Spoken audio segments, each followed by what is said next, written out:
With growth comes opportunity. As the sixth largest city in North Carolina, Fayetteville is a social hub for the southeastern corner of the state. An opportunity now exists to help our community update and modernize parks and recreation options for Fayetteville residents through the Parks and Recreation Bond Referendum, which is on the ballot on March 15th. The bond referendum is an investment in our community by funding projects that promote progress and prosperity and provide more places to play. For many years, citizens of Fayetteville and Cumberland County have been sharing their vision about what their community should look like with beautiful parks, open green spaces, walking trails, community pools, skateboard parks, and a senior center, and more.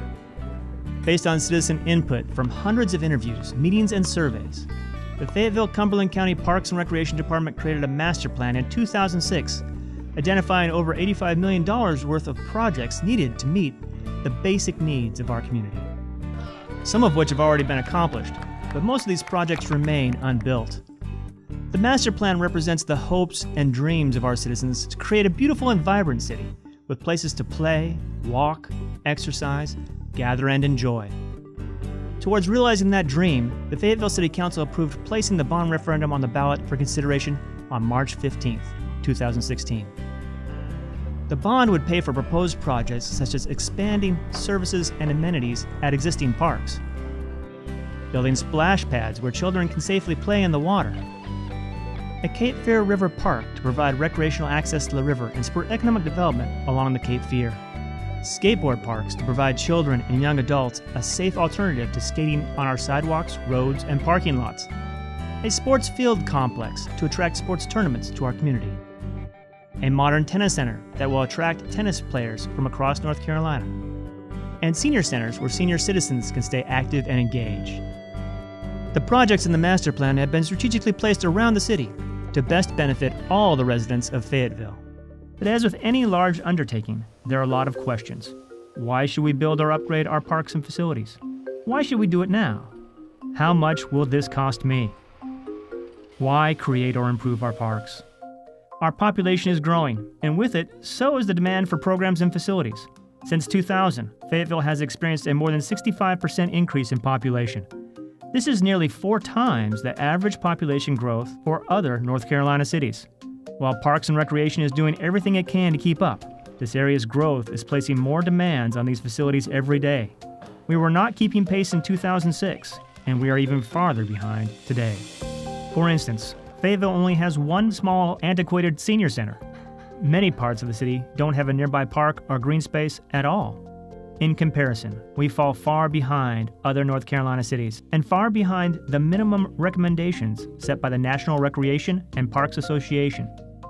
Parks are vitally important to economic development. Fayetteville competes with other communities for new businesses and industry. Quality of life, which includes parks and recreation facilities, is often a critical factor in determining where a business will locate. Several studies have shown that cities with parks and green spaces are considered more beautiful and therefore more desirable places to live. Parks and outdoor recreation areas enhance property values, bringing in home buyers and new business, and creating jobs. As a result, city revenues are increased and can provide even more services for its citizens. Even those people who never use the parks, services, or facilities will benefit because of the increased economic vitality of the community as a whole.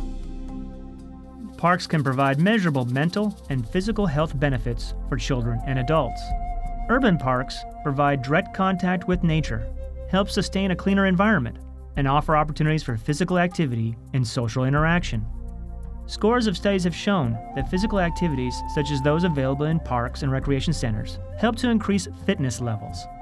Direct contact with nature also reduces stress and mental fatigue. It has been shown that residential areas near green spaces have fewer violent and property crimes. Neighbors who gather at parks tend to get to know each other and support and protect one another. In fact, one study showed that crime decreased by 56% in housing near trees and parks. Residents reportedly socialize with their neighbors more, exercise more, and have a stronger sense of community. There are many benefits to having improved parks and recreational offerings, but why pursue this increase in parks and facilities now? Interest rates are extremely low, and land and construction costs are relatively low as well, but both of these are on the rise. Now is an ideal time to make these much-needed investments in our community. It will never be less expensive than it is today. Another question in everyone's mind is, what will it cost me? The proposed projects will cost $35 million, with funding coming from bonds. Cities frequently use bonds to pay for large projects over time, similar to making payments on a car rather than paying 100% of the cost before driving it off the lot. For some projects, bonds are the only way that cities can finance the projects because a city can't take out a mortgage to build a park or a ball field. Repaying that debt will require property tax revenue of about 1.35 cents. What does it really mean for the average homeowner? A homeowner with a property value around $125,000 would see an increase of $1.42 a month. The same cost as 1 liter bottle of soda. $17 a year, or the equivalent of 2 tickets to a matinee movie. This small investment would benefit the entire community, not only directly by adding more services and amenities, but indirectly by supporting economic growth and crime reduction. We urge you to find out more about the Parks and Recreation Master Plan and the bond referendum. This is an important turning point in our city's future. If approved, bond funds will be used to help realize the hopes and visions voiced by our citizens in the master plan. Then we will all enjoy more and better parks and recreation facilities, and we will continue to preserve green spaces for ourselves, our families, and our children to enjoy for generations to come.